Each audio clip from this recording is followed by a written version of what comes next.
why does somebody, get that fat, or they're out of control and they hate themselves, but then they go have another piece of chocolate? Or, why does the person the doctors just told them they have cancer, lung cancer, and they say, you've got to stop smoking, and some studies show 70% of the people keep on smoking. So you're not talking about a minor issue here, right? It's part of life. But there is an answer, because there are people that do follow through, and there are people that never did before, and then they've never followed through in their life, and now finally they break through. And that's what I try to focus on, is what those people do. What do these people need to get started? Why aren't they starting? We all know the answer is fear. But the difference with you guys or me or anybody who's followed through is we're more afraid of what life would be like if we don't follow through than the person who's willing to settle for what they got and kind of hope it'll change and maybe purchase something for the moment and then not follow through on it. It's almost like overachievers have a little more fear. They're a little more afraid of missing out. They're afraid of not being there, or they got a strong enough reason to follow through. So I'd say if you're looking at home, you want to give somebody some value, go, where do I start? I'm sick of this. That's a damn good place. So because guess what? What makes people excited is progress. You don't have to be at the goal yet to feel alive again. You have to make progress. And the first step to progress is make a decision and buying the product. But then they don't do the second step, which is open the damn thing up. In some cases, it's also a recognition of who I am and what I'm capable of. So for somebody whose life is already great, this is about, what if I could take on another skill that could create more freedom for my life? And just saying, I'm not having to go out and try and do it all perfectly right now. What I'm going to do for the next 8 weeks, I'm going to create a little ritual.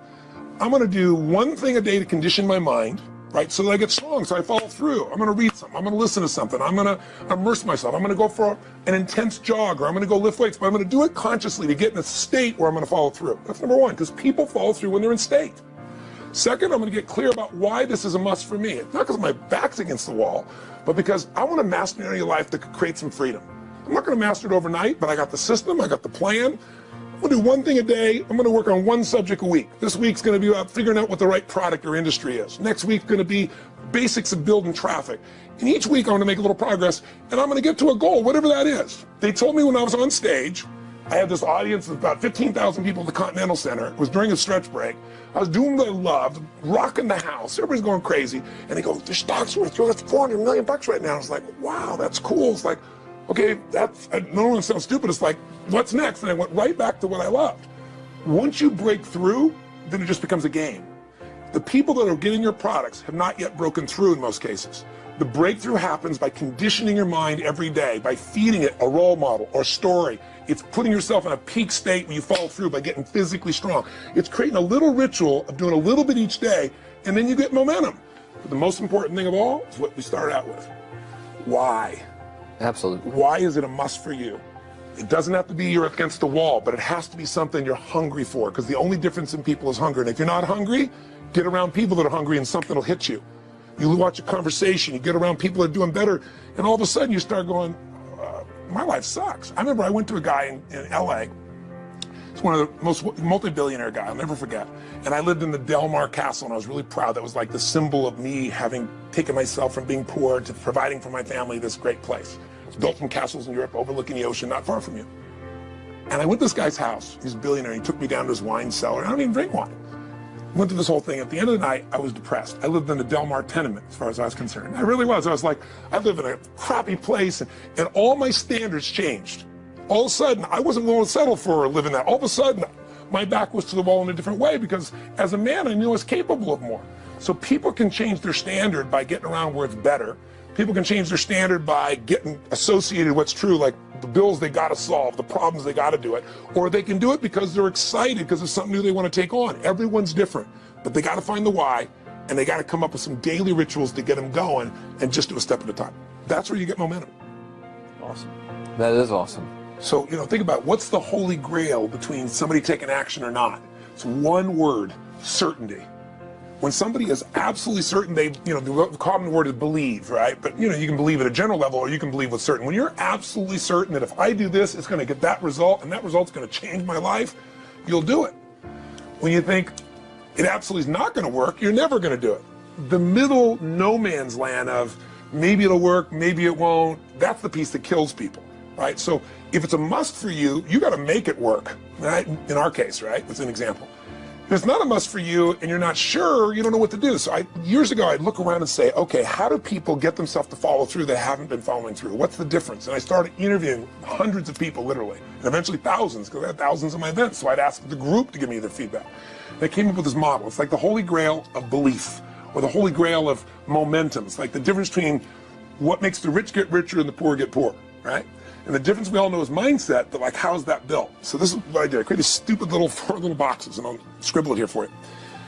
You think about the first thing that determines whether you can do something or not, and I put that in this first box at the top here on the left side. It's potential. Like, what's the potential of a human being? Like, when you guys started, you proved something no one had done in history. You ran the 4-minute mile, right? For golly knows how many centuries, they're trying to run a 4-minute mile. Roger Bannister does it. How did he do it? Do you remember? You did it in this industry, right? You made $1 million in a day. No one had ever done that in history, right? After you did it, a bunch of other guys are doing it because it became possible. Roger Bannister didn't just go physically practice. He made a shift in his head. He practiced in his head because he could never achieve it physically, so he had to change in his head first so that the result became certain enough, he believed it, and then his body got him through.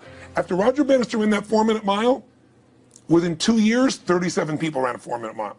Wow. When no one in history had ever done it. Now here's how it works.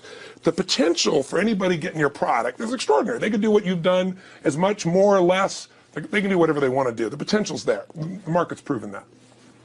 Whether or not they tap into potential has a lot to do with what action they take, which is the question you came to me with, right? Like, you know, God, they all have potential, but they're not taking action. And we all know that the action they take is going to determine the results they get. That's pretty obvious. So most people have a belief about what their real potential is no matter what you tell them. And that affects how much action they take. And of course that affects the result. And then ironically, that result reinforces their belief. And then that belief affects it. So I'll give you an example. Let's say a person has unlimited potential, we all agree. But they take little action, little results. Why? Because they have to start with a problem with their belief. They don't believe it's really going to happen for me. Maybe for Frank Kearns because he's got the cool hair and stuff, or maybe it's for you because you're so driven, but it's not me. Maybe Tony Robbins because he's a freak, got these big teeth. Whatever their thought process is, right? They got this thing, right? But what happens is, if you believe that there's very little potential, how much action are you going to take? Nothing. Nothing, little. And when you take little potential with a little action, what kind of results do you get? Lousy little results. And when you get little results, what does that do to your belief? You go, see, I told you this was a waste of time, told you this wouldn't work. And then what happens? You tap even less potential. You take even less action. You get even worse results, and your belief gets even weaker. And this sucker feeds on itself until you are in a downward spiral. It's poisonous. It's poisonous and it's self-fulfilling. Now, what if something could happen that could come along and fill you with a sense of absolute certainty? Not like I believe, but where you know. In you guys' case, mine as well, we knew because we had to. Because we burned the boats. There was no other option. We had to find a way. We weren't going to live that way. We all did it in different ways and for different reasons, but in essence, that was it. If you get yourself in a state of certainty that this is going to work, I'm going to find the way, and if this doesn't work, I will make the way, then you tap a lot more potential. And when you're certain in your potential, you take massive action. When you take massive action, you really believe in something, you get great results. When you get great results, your brain goes, see, I told you I was a stud. I told you this thing would work out. Now you're even stronger. You tap more potential, take greater action, greater results. That's how you went from $300 in a week to $2,500 in 5 days to $100,000 in a month to $1 million in a day. Same thing with you. And we get momentum. That's why the rich get richer and the poor get poorer. Now some people go out and they go, well, I'm going to take a bunch of action. All right, I'm going to open this product. I'm going to try it. And they'll say to you, I even did it. But it's like a salesman who goes and knocks on the door, and he knocks on 100 doors and says, you don't want one of these, do you? Yeah, exactly right. You know? And even if he doesn't say it verbally, his face says it because he doesn't believe it's going to work. So his voice, his body, the execution is so weak. Maybe if he talks to 100 people, somebody's going to buy out of pity. They don't want his kids to starve, right?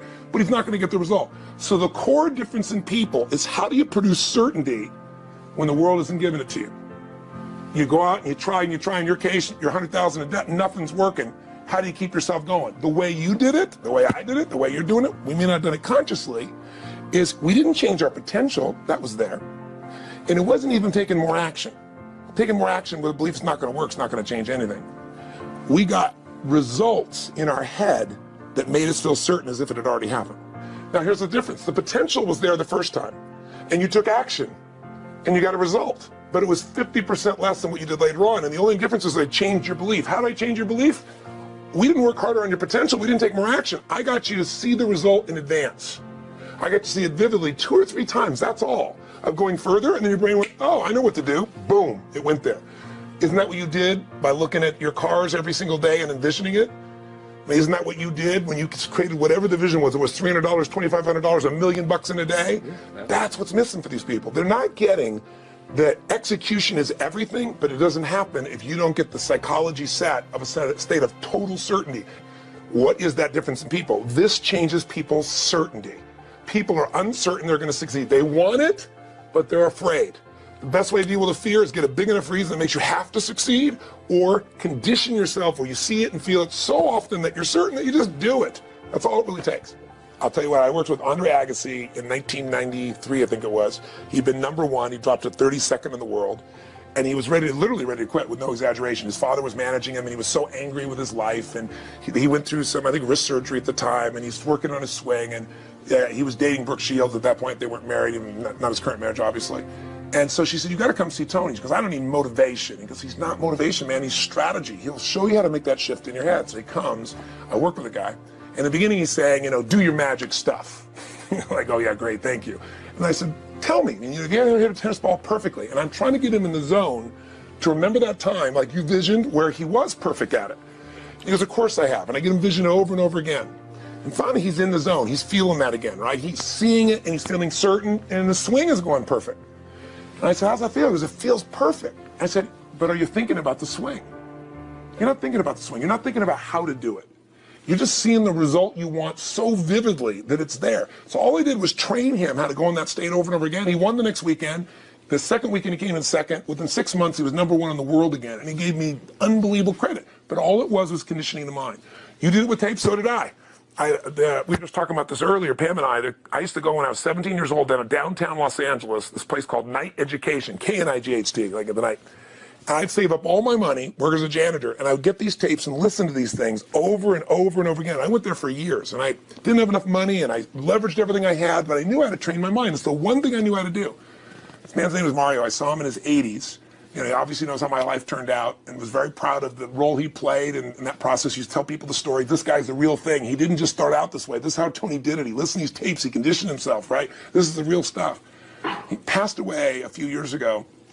I'm calling his house, and he passed away, and his daughter was there, and she wanted to share with me that how I touched his life and so forth. But the best thing was, I thought, you know what? I want to get those tapes. I want to get that stuff that conditioned. I want to go back to that moment like you did of, that moment was visualizing, now I'm living it. And she said, he left all this in his will to you. So I have all these tapes now that are from the time when I originally went through, and I'd go to sleep and I had these sleep tapes that conditioned my mind to believe that I could succeed even when I was sleeping, or to build energy in my body. And anybody who wants to succeed has got to know it doesn't just happen.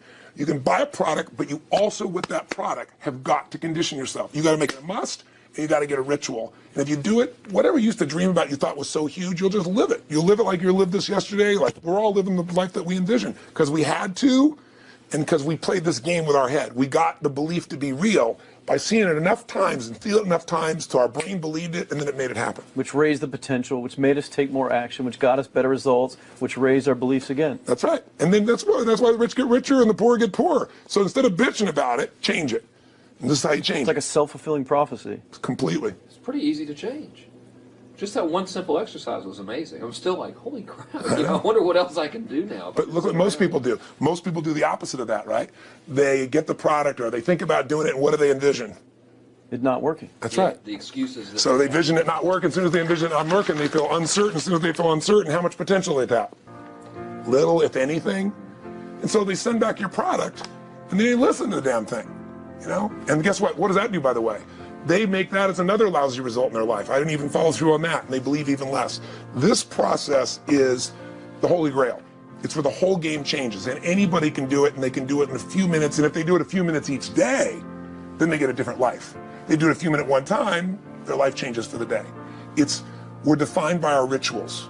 Everybody's got rituals, certain things they do every day. And what we three have in common, and anybody that I know of who has a life that they're living that was once a vision, is we saw it again and again and again, even when it didn't work, even when you lost $100 grand, even when I'm working as a janitor, there was something we would not give up on. And if somebody watching wants to change their life, they got to decide what they won't give up on and then put themselves in the state of momentum by a couple little rituals. Okay, but here's the truth. When somebody says to me, in my business, even more, because a lot of people think I'm a motivator. I hate that term. That's never been what I've done. I do believe in energy and I'm passionate. You know, they see 10,000 people in a room rocking, they go, oh, he's motivating them. I believe in peak state. You get a top athlete, you get in a concert, and you get in state, right? The problem is, to defend themselves so they won't be disappointed again, they lower their expectations. So someone will say to me, well, I'm skeptical or I'm pessimistic. And my response to them is, no, man, you're gutless. It takes no guts to be skeptical. You don't have to have any capacity to be a critic. And now with the web, you don't even have to own that you're the one being the critic. You can burn somebody and, anonymously, right? I said, you know what? It takes guts to believe. And if you think something's going to do it for you without you putting your guts on the line, you might as well forget it right now. So this idea that I'm skeptical or they got to prove it to me, it's the biggest lie. What that really is your fear talking. You're so scared of failing, you don't even want to get your hopes up. And if you don't get your hopes up, you might say, well, what if they get their hopes up and somebody gets disappointed? How many disappointments have we experienced in our business careers and in our lives? The difference is some people take disappointment and let it destroy them. Other people take disappointment and let it drive them. And you get to choose. Are you going to turn this thing into why it didn't work and a bunch of stories and excuses, or are you going to take this thing that didn't work and figure out what are you going to do to make it work? And it may not happen the first time, the second time, the third time, but the people that are relentless find the way. And if the common denominator in all these guys that are kind of our friends or family, money masters, the new money masters is they all did it with will. Nobody here inherited this stuff.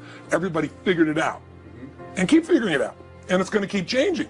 And you say, you know what? 1% of 99% of the money being made is being made by 1% of the people, because only 1% of the people will condition their mind and condition their body and follow through some daily rituals. The rest will tell a story about why it didn't work, how it wasn't their fault. And you got two things in life. You got results or you got a story. And too many people think that 1% is somehow entitled to it, and they're not. Which is, it's just all in the head. It's all in the head. Belief. It's all in the head. Which can be changed with some conditioning. Basic conditioning. You just proved it. Yeah. To us. That's fun. That's why I made Get the Edge and Personal Power, because I understood that from the very beginning. Originally it was 30 days, and years later people would say, I've heard all the great results and everything else, man, but I don't have 30 days. And I'd be behind the glass, focus group, watching these people and want to shake them like, you don't have 30 days to change your life, I thought, okay, I'll make it 7 days. Just one, because after 7 days you get momentum. I mean, think about it. When do people's lives change? In a moment. It doesn't change in 10 years. Your life may have sucked for 10 years, but there's one moment when your whole life changed, the moment you decided. You said, no more, and I'm doing it, and you kicked yourself in the ass, and you made yourself go do something, right? When you finally said, enough, no more, I quit, or let's begin, or I love you, there's a moment when somebody's life changes. And that can be gotten in a couple of days. So people watching don't have to wait until they've mastered everything. They got to get started and do what's next, and just put themselves in a state where they start making some progress. Well, there it is. I think that's the answer that can help solve that problem with a lot of people. They'll just pay attention to it and do it. The bottom line is, all three of us and some of the people that we consider as family that are part of this process, we've all done well. We don't need to do this stuff. We're able to do this stuff because underneath it all, people can see in your eyes, Frank, when you talk about $2,500 you made that day and the joy, right? Or you talking about not willing to settle, and just, I don't care what they say. They tell me I'm going to sit here and I should lower my expectations. I'm going to be driving my car in here and they're going to be delivering a video to me. There's something inside of every human being that will make it click. That'll make it so that today is not like yesterday and tomorrow will be different forever. And that process is an emotional hook. And what I hope is people watching this stuff, maybe something in here will piss them off enough or remind them of something or say there is a plan and it isn't just luck.